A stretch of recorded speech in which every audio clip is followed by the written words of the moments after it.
হযরত মুজাদ্দিদ আল হোসেন উনি বলছেন, অন্য কেউ যাই বলছে, কেউ বলছে, তো উনি যেহেতু বললেন সেটাই আয়াত শরীফের ওনার প্রতি যে গাফারতুল্লাহ কামান তাসালা বেকা বেওয়াস্তেন অবেগারে অস্তিন ইলাইহিল কিয়ামা, আপনাকে ক্ষমা করে হইলো, আপনাকে মধ্যস্থতা বিনা মধ্যস্থতা কিয়ামত পর্যন্ত যারা মহব্বত করে তাদেরকে ক্ষমা করে হইলো। সুবহানাল্লাহ। অনেকবার ইহলামিলকা হয়েছে, অনেক আউলিয়া কেরামের প্রতি হয়েছে, ওনার প্রতি হয়েছে। তো উনি বললেন এটার কারণটা কি? উনি বললেন কারণটা হচ্ছে যে আফজালুন নাস বাদাল আম্বিয়া হযরত সিদ্দিক আকবর আলাইহিস সালাম তিনি নূরে মুজাসসাম হাবিবুল্লাহ হুজুর পাক সাল্লাল্লাহু আলাইহি ওয়াসাল্লামকে ইত্তেবা করেছেন। কিভাবে?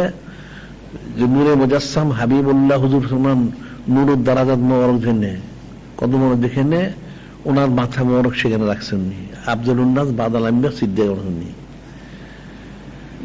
আবার ঠিক উনি বলতেছেন হযরত মুজাদ্দিদ আল হোসেন বলছেন উনি আফজালুন নাস বাদাল আম্বিয়া হযরত সিদ্দিক উনি ওনার কদম মোবারক যেখানে রেখেছেন, ওনার মাথা মোবারক সেখানে রেখেছেন।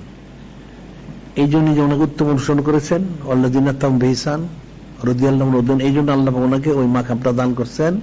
গাফারতুল্লাহ কামান তাওয়াসালা বিকা বিওয়াসিতিন আও বিগাতিন ইলাইহিল কিয়ামা, আপনাকে ক্ষমা করা হইলো এবং আপনাকে যারা মধ্যস্থতা বিনা মধ্যস্থতা কিয়ামত অনুসরণ করবে, মহব্বত করবে, তাদেরও ক্ষমা করে হইলো। সুবহানাল্লাহ।